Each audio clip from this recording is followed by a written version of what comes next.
Welcome to me TV. నేను మీ మౌనిక. మీరు చూస్తున్నది మీ టీవీ న్యూస్.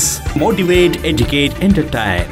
మీ టీవీ ప్రేక్షకులందరికీ కృష్ణాష్టమి శుభాకాంక్షలు. హిందూ పంచాంగం ప్రకారం ప్రతి సంవత్సరం శ్రావణ మాసంలో కృష్ణ పక్షంలో అష్టమి తిథి నాడు కన్నయ్య జన్మదిన వేడుకలను దేశవ్యాప్తంగా ఘనంగా నిర్వహిస్తారు. ఈ సందర్భంగా గోపాలుని జన్మ రహస్యాల గురించి తెలుసుకుందాం. కంసుడు తన చెల్లెలు దేవకి బావ వసుదేవుణ్ణి బంధిస్తాడు. అంతేకాదు వీరికి పుట్టిన బిడ్డలను పురిట్లోనే చంపేస్తాడు. అలా 7గురిని కోల్పోయిన దేవకి 8వసారి గర్భం దాలిస్తే తన బిడ్డను కంసుడు ఖచ్చితంగా చంపిస్తాడనుకుంది. ఈ నేపథ్యంలో శ్రావణ మాసంలో బహుళ అష్టమి రోజున రోహిణి నక్షత్ర యుక్త లగ్నంలో అర్ధరాత్రి వేళలో శ్రీకృష్ణుడు జన్మిస్తాడు. దివ్య తేజస్సుతో పుట్టిన ఆ బిడ్డను ఎలాగైనా రక్షించుకోవాలని ఆరాట పడుతుంటారు.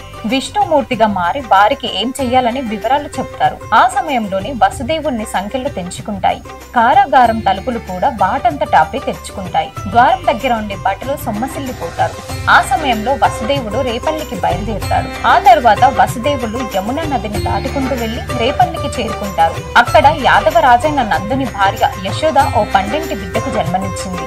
అప్పుడే వసుదేవుడు శ్రీకృష్ణుని యశోద పక్కనే పడుకోబెట్టి ఆ ఆడబిడ్డను తన చేతుల్లోకి తీసుకొని తిరిగి కారాగారానికి చేరుకుంటాడు. ఆ తర్వాత మళ్లీ వాటంతట అవే ద్వారాలు మూసుకుపోతాయి. నందుని ఇంట మరో మగబిడ్డ జన్మించడంతో పెద్ద ఉత్సవం జరిపిస్తారు. అది గోకులాష్టమిగా ప్రసిద్ధికెక్కింది.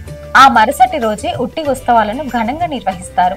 హిందూ పంచాంగం ప్రకారం శ్రావణ మాసంలో కృష్ణపక్షంలో అష్టమి తిథి నాడు అర్ధరాత్రి వేళలో శ్రీకృష్ణుడు జన్మించాడు. ఈ దేవుని జన్మదినాన్ని పురస్కరించుకొని యువకులు, చిన్నారులు చిన్ని కృష్ణ వేషధారణలో జన్మాష్టమి పండుగను జరుపుకుంటారు. ఆ తర్వాత రోజున దహి హండి వేడుకలను నిర్వహిస్తారు. ఒకరిపై ఒకరు మానవ పిరమిడ్లను ఏర్పాటు చేసుకుని ఉట్టిని పలగొడతారు.